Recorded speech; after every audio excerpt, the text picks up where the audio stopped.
খুব আনন্দিত যে বরবাদ কে সবাই আপনারা এত ভালোবাসেন। কালকে শুধু নামটা ডিক্লেয়ার হয়েছে, কালকে শুধু একটা ছোট্ট পোস্ট করেছি, আগামীকাল দুপুরে আসছে বরবাদের first look, special look. I think এমন ভাবে প্রেজেন্ট আমাকে এর আগে কেউ করেনি, এমন চমৎকার একটা মোশন পিকচার পোস্টারের মাধ্যমে, যেটা দেখার জন্য আমিও খুব এক্সাইটেড। আমি আমার প্রডিউসার শেরিন ম্যাডামকেও বলেছিলাম যে এক ঝলক আমাকে কোন রকম একটু দেখিয়ে বলো, ফাইনালটা দেখাবো না। তো ফাইনালটা দেখার জন্য আমিও খুব এক্সাইটেড। আমি হৃদয়কে অনেকবার পটানোর চেষ্টা করেছি, আরে ভাই আমাকে তো পাঠা, আমি তো ছবির হিরোই। ভাইয়া ছবির নাম বরবাদ, নাম ট্রেন্ডিং এ, সে বরবাদ নাম নিয়েই থাকেন, বাকিটা ওখানে দেখাবো। এত চমৎকার গল্পের ছবি বরবাদ।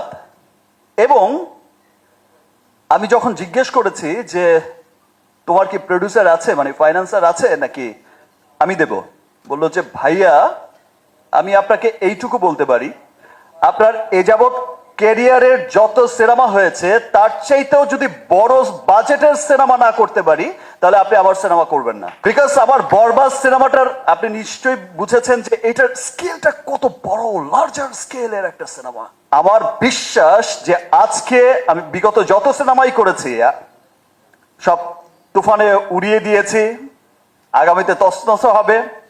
বাট আজকের এই ভালোবাসার বরবাদে, আজকের এই ভালোবাসার বরবাদের জোয়ারে দেশ বিদেশে থাকা যত বাঙালি আছে, আমি শুধু বাংলাদেশি বলবো না, যত বাঙালি আছে, বিকজ আপনারা জানেন যে আপনাদের ভালোবাসার শাকিব খান শুধু গণ্ডিতে এখন আটকে নেই। দেশ বিদেশের যত ডিস্ট্রিবিউটার আছে, আপনারা জানেন যে আমাদের সিনেমা এখন প্রত্যেকটা মহাদেশেই অনেক লার্জার স্কেলেই রিলিজ হচ্ছে, এবং খুব অচিরেই সেই যে বলেছিলাম 100 কোটি, 100 কোটি, 200 কোটি, সেই ক্লাবেও যাবে। আমার বিশ্বাস যে যত ডিস্ট্রিবিউটর, যত বাঙালি লুকিয়ে আছে, আছে পুরো পৃথিবীতে ছড়িয়ে, প্রত্যেকটা বাঙালি দেখার জন্য আগ্রহ অপেক্ষা করছে এবং প্রত্যেকে ভালোবাসবে যে ওয়াও এটাই আমাদের সিনেমা, দেখো সিনেমা কত দূরে গিয়েছে। শুধু মুখে মুখেই নয়, কাজে কর্মে এই সিনেমাটা কত দূরে গিয়েছে। ইনশাল্লাহ সবাইকে ভালোবাসার জোয়ারে বরবাদ করে